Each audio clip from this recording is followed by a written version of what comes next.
Hi there. Today we're going to be installing the Rovic seat onto the Rovic RV1D disc golf cart. I saw a lot of reviews saying that it was challenging to assemble, so I wanted to take the time to film this and show you guys just how it works. Alright, so in the package you have the seat itself. You've got 2 bolts and 1 nut. You've got the seat assembly itself with the spring-loaded seat and the bracket it goes into. So to install this, you're going to need a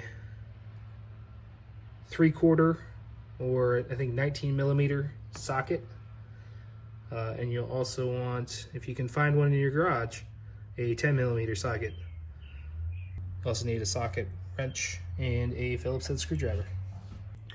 Okay, so the first thing to do is to remove this nut from the back side of the wheel axle.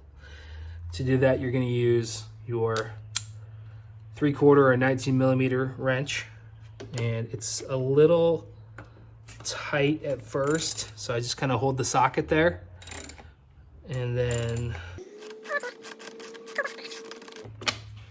by hand here at the end. Okay, we'll set that aside for later. Obviously very important.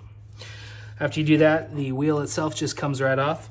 You also want to make sure not to lose this plastic bearing, as this is absolutely necessary. So just leave that there. What I like to do is just go ahead and put the bolt or the nut back on the axle so everything stays together. All right, we'll just set this aside for now. All right, the next step involves removing the bracket from the post. So you can set that seat post part aside, and to do that, you just go on the back here, and there's a little thumb release. You just push that, and that releases the seat post. You set that aside.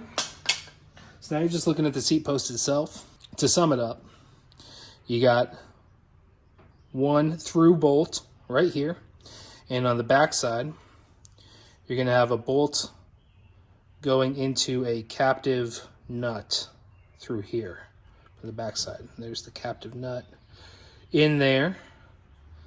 So how this works is it's going to fit on here basically like this in this configuration. So what we've got to do first is we've got to remove the existing bolts and nuts on the back side. So these nuts are 10mm. So I grab my 10mm wrench or socket, my wrench, just work on, oh, that one's pretty loose already. You just loosen that one off. This bolt comes off. You won't need this bolt again, so you can set this aside, put it in a plastic baggie, and store it. Same with this one. I already loosened it a little bit off camera. So that nut goes there, and this bolt just pops right out again. So now this bracket can come off freely, but you don't want to actually remove the bracket itself. You're going to want to keep that lined up. These can actually move freely. So you want to keep that lined up as best you can during this next part. And so the next part is going to be, it's actually easiest to view it from this angle. So we'll just try that. We're going to take this bracket here, and with it pointing towards us like this, we're just going to put it on the cart itself. There we go. So now it's all lined up. And you can see we're all lined up there. So this is where the through bolt is going to go. You're going to put the bolt in from this side and attach on the other side. We'll just go ahead and do that right now. So new bolt goes in and right through. And you'll use that provided nut, screw that in. So we'll just go ahead and get that. Okay, so what I'm going to want to do is I'm going to want to leave it just a little bit loose so it can rotate a little bit, so we can help find this on the back side here. So I've got it all lined up and ready to go. You might have to play around with this just a little bit, but now this bolt should slide right on in. And we'll go ahead, and I want to make a note that you should definitely be using a screwdriver and not a drill for this. You can see that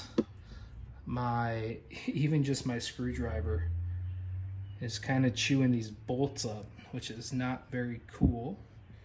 Doesn't look so good. And now that we've got that one tightened down, let's make sure that we don't forget to tighten fully the top one. Okay, so now with this assembly installed, we can go ahead and reattach the wheel. So remove the nut. Make sure you keep this bearing, or bushing, I guess. It only goes through one way. It's a keyed bolt, so make sure you get that lined up. Then that'll go on there. I will grab my 3/4 socket and just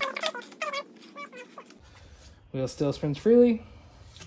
Okay, so now we have completed the install of the mounting bracket. This is a permanent bracket, stay on your cart, even when it's folded up. So then to use this, all you'll do is slide it in here. And I'm not sure if I can do this one-handed or not. I think I can. So it'll click right in. It's got a guide here on the back. You can test that. Works well.